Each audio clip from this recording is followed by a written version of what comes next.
Vote on account, એ સામાન્ય રીતે vote on account કે ભાઈ 4 મહિના માટે શું એક્સપેન્ડિચર કરીશું એની અપ્રુવલ લેવાની હોય.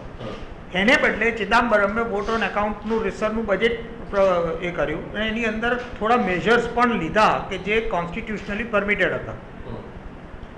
હવે બાકીના 8 મહિના માટે ની આ વસ્તુ કરવાની હતી, બરાબર. એક ઢાંચો કર્યો. હવે જો ધારો કે જે કંઈ કર્યું એને બધું બાજુ ઉપર મૂકીને ફેંકી દીધું હોત તો કહેત કે જુઓ અમારી કોઈ વસ્તુ આ લોકોને ગમી જ નહીં, બરાબર. અને એની અંદર સુધારે વધારા કરીએ તો તમે કહેશો કાર્બન કોપી છે. નાવ એટલે બીજું કે 45 દિવસમાં બજેટ એક્સરસાઇઝનું સ્ટ્રક્ચર અને બજેટ પ્રેઝન્ટેશનનું ફોર્મેટ એ બદલવા માટે પ્રોફેશનલ હેલ્પ જોઈએ. એનો અત્યારના સમય નહોતો. આ સ્ટેજે કોઈ સ્ટ્રક્ચરમાં ફેર નથી કર્યો. જે રીતે પાર્ટ એ પાર્ટ બીની સ્પીચ હોય, જે રીતની વસ્તુઓ હોય તે. બીજું કે બીજેપીના મેનિફેસ્ટોનો રેફરન્સ તો બજેટમાં લાવવો જ પડે, કારણ કે ધીસ ઇઝ ધી, બરાબર. હવે તમે બજેટ સ્પીચ જુઓ અને બીજેપીનો મેનિફેસ્ટો જુઓ અને બુલેટ બાય બુલેટ તમે કમ્પેર કરો અને એ વસ્તુ સરખી હોય ને જો એમ લાગતું હોય કે કોંગ્રેસના જ બજેટની કટ એન્ડ પેસ્ટ છે તો પછી તમારે એમ કહેવું પડે કે ભાઈ બીજેપીનો મેનિફેસ્ટો બી કટ એન્ડ પેસ્ટ હતો, બરાબર.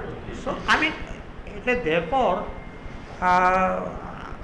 આઈ પર્સનલી ડોન્ટ થિંક કે બજેટનું સ્ટ્રક્ચર એમણે બદલ્યું નથી. મીન્સ કે બજેટ સ્પીચ જે ફોર્મેટ હોય, બજેટ પ્રેઝન્ટેશનનું જે ફોર્મેટ હોય એ ફોર્મેટમાં કોઈ મૂળભૂત ચેન્જીસ કરી નથી નાખ્યા. વી ડોન્ટ નો, ભવિષ્યમાં થઈ શકે. ભવિષ્યમાં જે 5 વર્ષ સુધી આ સરકાર જે કામ જે છે એમાં જે એક્સપેક્ટેશન છે, કારણ કે જે રીતે અપેક્ષાઓ ઊભી થઈ હતી કે આ સરકાર આવશે, man of action, Gujarat model છે, પીપીપી છે, આ બધું કરતો આપ માનો છો કે 5 વર્ષમાં આમાં કંઈ હજુ વધારે કંઈક ઇકોનોમિક રિફોર્મ્સ આવશે, બેન્કિંગ રિફોર્મ આવશે? આપણી એક્સપેક્ટેશન એવી હોય કે આપણે 5 કિલોમીટરની મેરેથોન જીતીએ, પણ 5 કિલોમીટરની મેરેથોન જીતવા માટે સ્ટાર્ટ લાઇનથી પહેલું સ્ટેપ તો લેવું પડે ને, બરાબર. એટલે શું ધેરફોર આ તમે સ્ટાર્ટ લાઇનથી ઊંધી દિશામાં જાઓ છો કે સીધી દિશામાં જાઓ છો? તો સીધી દિશામાં જઈએ છીએ. હવે મેરેથોન પતશે કે નહીં પતે એ તો ભવિષ્યમાં ખબર પડે ને ભાઈ. આપનું જે હું સમજુ છું કે એક સારી દિશામાં એક પગલું છે. Yeah, this is the first step in the direction of fulfilling expectations. Okay, this is the first step. પણ સર આમાં જે છે પાશ્ચાત્યવર્તી જે રિટ્રોસ્પેક્ટિવ ઇફેક્ટ એના માટે કંઈ ઇશ્યુ થયો છે, પણ છતાંય કંઈ આઈ ડોન્ટ નો. આમાં એવું છે કે રિટ્રોસ્પેક્ટિવ ઇફેક્ટમાં કંઈ બી કર્યું હોત તો તમે કહો કે વોડાફોને પૈસા ખવડાવ્યા, આ થઈને ઉભા રહે, બરાબર. નથી કર્યું તો રિટ્રોસ્પેક્ટિવ. અલા ભાઈ, પણ તમે કાયદામાં 2012માં સુધારો કર્યો, એનું બધું જાતના લિટિગેશન્સ ચાલી રહ્યા છે, જુદી જુદી કોર્ટમાં અને ટ્રાઇબ્યુનલ્સમાં જુદા જુદા સ્ટેજે છે. હવે આ સ્ટેજે તમે લેજિસ્લેશન, એટલે માણસ કહી શું શકે કે ભાઈ હું મારા 5 વર્ષમાં કોઈ રિટ્રોસ્પેક્ટિવ પ્રપોઝલ નહીં લાવું, એણે કહી દીધું. સી દેટ મીન્સ હું રિટ્રોસ્પેક્ટિવ ટેક્સેશનની કોઈ પ્રપોઝલ નહીં લાવું. હવે જે થઈ ગયું છે એનો તો જે પ્રોસેસ છે તે ચાલશે ને. અને માટે આઈ થિંક જ્યોતિષ ઇન્ડિયા કે ગમે તે મ્યુચ્યુઅલ ફંડમાં કે એમાં મેં ઇન્વેસ્ટ કર્યું હતું અને તે તમે પાશ્ચાત્ય વસ્તી અને અસર કરવા માંગો છો, એવું એનું એક સ્ટેટમેન્ટ હતું કે આ જે છે મ્યુચ્યુઅલ ફંડમાં જે હતું આ તો 42 આર્ટિકલ કે એ તમે જે કરવા માંગ્યું એટલે એમાં તમે પાછળથી કરવા માંગો છો, એવું તમે પાછળ માટે કેમ ગયા? આઈ થિંક કે નવા મ્યુચ્યુઅલ ફંડ્સને એપ્લાય થાય છે, જૂનાને નથી થતું. એની ડેટ ઓફ ઇફેક્ટ પ્રોસ્પેક્ટિવ છે, રિટ્રોસ્પેક્ટિવ નથી. હવે આ બજેટમાં બીબીસી માટે કંઈ કહ્યું નથી, જીએસટી માટે એ ભલે કહે છે અને ઇવન જેટીએ પાછળ પણ કહ્યું કે જે 2 રાજ્યો જે છે જે બહુ વિરોધ કરી રહ્યા છે, અત્યારની જે સ્કીમ છે મેં કહ્યું કે એનડીએ નામ ના કહ્યું પણ કહ્યું કે ગુજરાત અને મધ્યપ્રદેશ. હવે જીએસટી પર ચાલતા છે, ડીટીસી માટે પણ નથી આવ્યા. તો વોટ ડુ યુ થિંક? ડીટીસીનો ડ્રાફ્ટ એ ચિદમ્બરમે પબ્લિક ડોમેઇનની અંદર માર્ચ મહિનામાં મૂક્યો. હવે માર્ચ મહિનામાં ચિદમ્બરમે પબ્લિક ડોમેઇનમાં મૂક્યો અને એના તમે જે ફાઇનલ જે તમારે એડોપ્ટ કરવા માટે જે કરવું હોય તે. હવે માર્ચમાં મૂકવાનો તો અર્થ નહોતો, કારણ કે માર્ચમાં ઇલેક્શન્સ એનાઉન્સ થઈ ગયા હતા, બરોબર. હવે the least that this government could have done is કે ભાઈ એ જ ડ્રાફ્ટ ઉપર તમારે લોકોને જે કોઈને જે કહેવાનું હોય તે તમારા ઇનપુટ્સ દઈ અને પછી એ ડ્રાફ્ટને અમે કન્સિડર કરીશું. That is what is sad in the budget speech, કે જે આગલી ગવર્મેન્ટે પબ્લિક ડોમેનમાં ડ્રાફ્ટ મૂક્યો છે એના ઉપર અમે વિચારણા કરીશું. હવે 45 દિવસમાં જે સરકાર ડીટીસીનો પહેલો ડ્રાફ્ટ 2009માં આવ્યો, બરાબર. તમને ખબર છે કે 14માં ઇલેક્શન છે, તમારે ડીટીસીને સિરિયસલી લાગુ પાડી દેવો તો 12માં પાડી દેવાનો હતો, બરોબર. જેમાં 4 વર્ષ તમે ઠાગા ઠૈયા કર્યા, એમાં તમે આ સરકાર 45 દિવસમાં ડિસિઝન લઈ લે એમ તમે, એટલે જેનું ડિસિઝન તમે 2000 દાડામાં ના લીધું એનું ડિસિઝન બીજો 45 દાડામાં લઈ લે, બરાબર. તો આમાં where is the application of mind then? નવી સરકારને એને એપ્લાય કરવાની નો સમય ક્યાં છે? બીજું કે જે જાતનો ફીડબેક જૂની સરકારને ઇન્ડસ્ટ્રી કે લોકોએ આપ્યો હોય એના કરતાં વધારે ફ્રેન્ક ફીડબેક નવી સરકારને આપે એની સંભાવના તો ખરી ને. તો એ ચાન્સ તમારે આપવો જોઈએ ને. આપણને ખબર હોય કે ભાઈ ચિદમ્બરમ ક્લોઝ માઇન્ડ છે એટલે એને ફીડબેક આપવાનો કોઈ અર્થ નથી. હવે તો એફબીટીની શું દશા થઈ હતી તમે વિચારો. એફબીટી જ્યારે દાખલ કર્યો તો ઈગો ઇસ્યુ સિવાય શું હતું, બરાબર. એમાં જાતના ફીડબેક આપ્યા, કશું થયું, વળ્યું કશું. હવે એવું આનું થઈને ઊભું રહે તો, એટલે when there is a new government then people can give fresh feedback. સાહેબ એમ કહેવાય છે કે આ જે બજેટ હતું એ ઇન્ડિવિજ્યુઅલ માટે વધારે ફાયદાકારક ધેન અ કોર્પોરેટ. એમ અત્યારે સીએસની એક મીટિંગ થઈ હતી આખા વડોદરાના, તો એની અંદર પણ એ લોકોએ બહાર એ કહ્યું કે ઇન્ડિવિજ્યુઅલ માટે બહુ સારું છે. અત્યાર સુધી ભાજપ ગવર્મેન્ટ વડોદરા ગુજરાતની અંદર એટલીસ્ટ વાત કરીએ અથવા તો જ્યાં જ્યાં પણ હશે તો ઇન્ડસ્ટ્રીયાલિસ્ટો માટે બહુ ફાયદાકારક રહી છે એમ માનવામાં આવે છે, ચાહે લોકવાયકા હોય કે ચાહે કોઈ રિપોર્ટ્સ હોય. તો કઈ રીતે આ ઇન્ડિવિજ્યુઅલ્સ માટે ના, એટલે આમાં કોકે કહેલી રૂમર્સ ઉપર તમે મારો ઓપિનિયન માગો એને મારે આપવાનું કોઈ કારણ ખરું? કારણ નહીં. સાહેબ હું એમ પૂછું કે ઇન્ડિવિજ્યુઅલ્સ માટે આ વધુ ફાયદાકારક છે એમ આપને લાગે છે?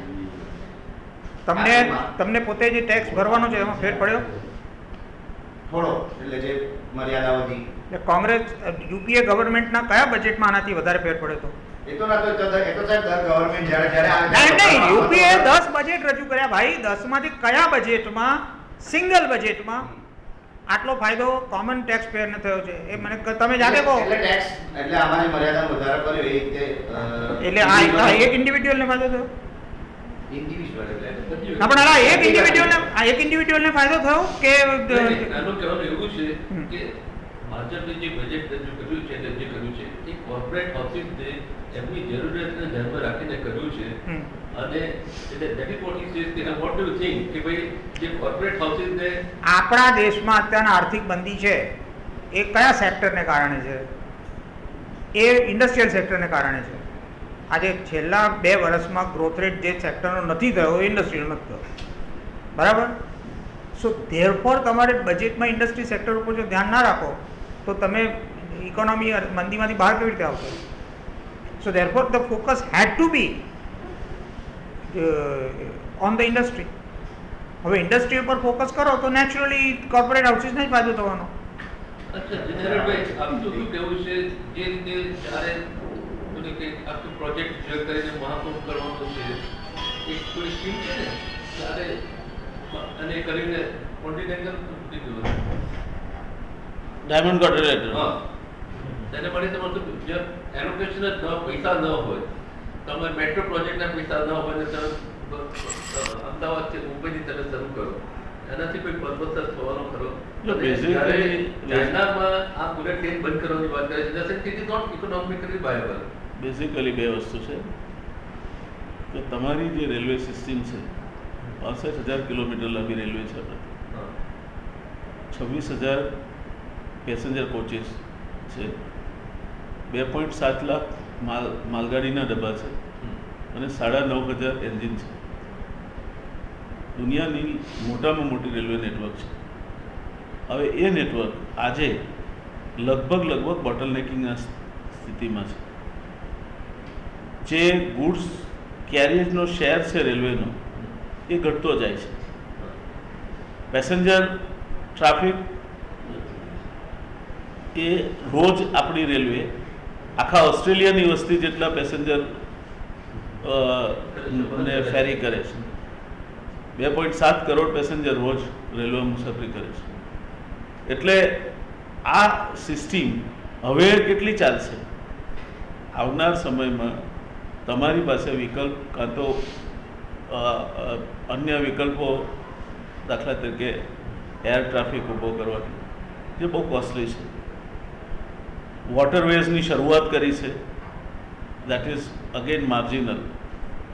સો ઓબ્વિયસલી તમારે સ્પીડી ટ્રાફિક હોલેજ ફેસિલિટી ઊભી કરવી પડે. So there is nothing wrong in planning about it. ₹1 પણ બજેટમાં પ્રોવિઝન હોય પછી એમાં જરૂર પડે તે પ્રમાણે પૈસા નાખી શકે. એટલે આ ટોકન પ્રોવિઝન ₹100 કરોડ કર્યું એટલે ₹100 કરોડ જ પ્રોવિઝન છે તે વાત પણ સાચી નથી. અમદાવાદ મુંબઈ બુલેટ ટ્રેન કરવી હોય તો ₹60,000 કરોડ જોઈએ. દેશમાં ડાયમંડ ક્વાડ્રિલેટરલ બુલેટ ટ્રેન કરવી હોય તો ₹9 લાખ કરોડ જોઈએ. હવે રાતોરાત નથી જોવાનું, it's over a period of 6 to 7 years. તો એ જેમ જેમ જરૂર પડતી જાય એમ you can always provide for it. પણ આજે એ દિશામાં વિચારવાની શરૂઆત થઈ એટલે સર્વેથી શરૂઆત થાય. તો એ શરૂઆત થઈ છે, which is I think A welcome provision. બીજી એક વાત જે છે તે ભાઈએ કરી કે માણસોને ફાયદો કે કોર્પોરેટ સેક્ટરને ફાયદો. બકુલભાઈ બહુ સાચી વાત કહી, કારણ કે છેલ્લા 2 વર્ષ આપણા sub-5 ગ્રોથના હતા. આપણો જીડીપી ગ્રોથ 5% નીચે. હવે એને જો 6% લઈ જવો હોય તમારે તો ઔદ્યોગિક વિકાસનો દર વધે નહીં. તો એ વખતે કૃષિનો દર તો વિકાસનો દર 4% હતો. Service sector 8 to 10%. તમારે એને વધારીને જો 6% સુધી લઈ જવો હોય તો ઔદ્યોગિક વિકાસનો દર વધાર્યા સિવાય છૂટકો નથી. અને એટલે કેટલાક પ્રોવિઝન એના વિકાસને વેગ આપે તે માટેના જરૂરી હતા, કેટલાક કરવામાં આવ્યા છે, હજુ વધારે કરી શકાય. બીજું કે ચિદમ્બરમ પછી અત્યાર સુધીના દરેક નાણામંત્રીની વાત કરીએ આપણે તો આ પહેલો નાણામંત્રી એવો છે જેણે 3 વર્ષ માટે તમને કમિટમેન્ટ આપ્યું છે કે હું ફિસ્કલ ડેફિસિટ ઘટાડીને 3% લઈ જઈશ અને જીડીપી ગ્રોથ રેટ વધારીને 8% લઈ જઈશ. અત્યાર સુધીમાં કોઈ નાણામંત્રીએ આવું સ્પષ્ટ કમિટમેન્ટ એના બજેટ સ્પીચમાં આપ્યું હોય તો આ પહેલા નાણામંત્રી છે. એટલે એણે એક દિશા તમને ચોક્કસ બતાવી છે, ફિસ્કલ ડિસિપ્લિનની વાત કરી છે. સાથે સાથે ટેક્સ જીડીપી રેશિયો વધવાનો છે. અત્યારે જે ટેક્સ જીડીપી રેશિયો છે એના કરતાં વધારીને 9.2%, 9.3% સુધી ટેક્સ જીડીપી રેશિયો લઈ જવાની વાત છે. એટલે ટેક્સીસનું ભારણ વધવાનું છે. તમે સીધા ટેક્સ ગણો કે આડકતરા ટેક્સ ગણો. હવે આ વખતે જો તમે જુઓ તો અત્યાર સુધી ઇન્ડિરેક્ટ ટેક્સીસમાં સૌથી વધારે આવક કસ્ટમ, એક્સાઇઝ અને પછી સર્વિસ ટેક્સની હતી. માત્ર 6 જ સેવાઓ હવે નેગેટિવ લિસ્ટમાં છે. આ વખતે સર્વિસ ટેક્સની આવક 30% વધવાની છે. હવે એ ભારણ એ જ્યારે પડશે ત્યારે ખબર પડશે. 30% rise in service tax is not a small rise. અને મંદીનું વર્ષ હોવા છતાં પણ લગભગ 19.5% એમણે રેવન્યુમાં વધારો ગણ્યો છે. બીજું ડિસઇન્વેસ્ટમેન્ટ માટે બહુ મોટી ફિગર રાખી છે. લગભગ 65,000 કરોડ રૂપિયા એ ડિસઇન્વેસ્ટમેન્ટથી લાવવાની વાત કરે છે. એટલે દરેક જ્યાં જ્યાં શક્યતાઓ હતી ત્યાંથી એમણે નાણાં મેળવવાનો પ્રયાસ કર્યો છે. પરિણામે માઇનર પણ સામાન્ય માણસને કંઈક રાહતો આપી છે. અને એ રીતે એમણે એક બેલેન્સિંગ એક્ટ કર્યો છે. વી શુડ નોટ ફોરગેટ કે 8 મહિનાનું બજેટ છે અને 8 મહિનામાં ધારો કે એમણે કંઈક કરવા ધાર્યું હોત તો પણ બહુ મોટા ફેરફારો ન કરી શકાય, રેવન્યુમાં પણ ન કરી શકાય અને એક્સપેન્ડિચર ફ્રન્ટ પર પણ ના કરી શકાય. એટલે સરવાળે આઈ ડુ નોટ એગ્રી કે સામાન્ય માણસ માટે રાહતવાળો બજેટ છે. ઘણી બધી રાહતો એવી છે. દાખલા તરીકે ગુજરાતની જ વાત કરીએ, ship breaking industry. Ship breaking industry ઉપર પહેલાં આપણે ત્યાં મેલ્ટિંગ સ્ક્રેપ આયાત કરીએ તો 2.5% ડ્યુટી હતી, અને વહાણ તોડવા માટે આપણે લાવીએ તો 5% ડ્યુટી હતી. એ ઘટાડીને 2.5% કરી. હવે અલંગ સોશિયો શિપયાર્ડ છે એ દુનિયાનું મોટામાં મોટું એશિયાનું મોટામાં મોટું શિપ બ્રેકિંગ યાર્ડ છે. દેશનું 9% સેકન્ડરી સ્ટીલ અલંગ શિપયાર્ડમાંથી આવે છે. આ ડ્યુટી રિડક્શન થયું, એ લોકોએ વર્ષોથી માગણી હતી કે 2.5% કરો. 2.5% થયું, એનાથી બહુ મોટો ફાયદો એ આ શિપ બ્રેકિંગ ઇન્ડસ્ટ્રીને થશે. હવે એ ઇન્ડસ્ટ્રીને ફાયદો થાય, એ ઇન્ડસ્ટ્રી કઈ ઇન્ડસ્ટ્રી? તો એનાથી 155 રીરોલિંગ મિલને ફાયદો થશે. અને સેકન્ડરી સેક્ટરમાં સ્ટીલ જ્યાં વપરાય છે, ખીલીથી માંડીને સ્ક્રૂથી માંડીને જ્યાં એકદમ હાઈ ક્વોલિટી સ્ટીલ કન્સ્ટ્રક્શનમાં નથી જરૂર પડતી, તે બધા સેક્ટરને ફાયદો થશે. 9% સ્ટીલ એટલે કેટલું? 9% સ્ટીલ એટલે આ રાજ્યમાં એકે સ્ટીલ મિલ નથી, ઇન્ક્લુડિંગ SR, કે જે 9% દેશનું સ્ટીલ પેદા કરતી હોય. એટલી મોટી સ્ટીલ ઇન્ડસ્ટ્રીના સેક્ટરને આનાથી ફાયદો થવાનો. This is not a small benefit. Similarly એમણે પ્રોવાઈડ કર્યું ઇન્ફ્રાસ્ટ્રક્ચર અને રોડ્સ માટે.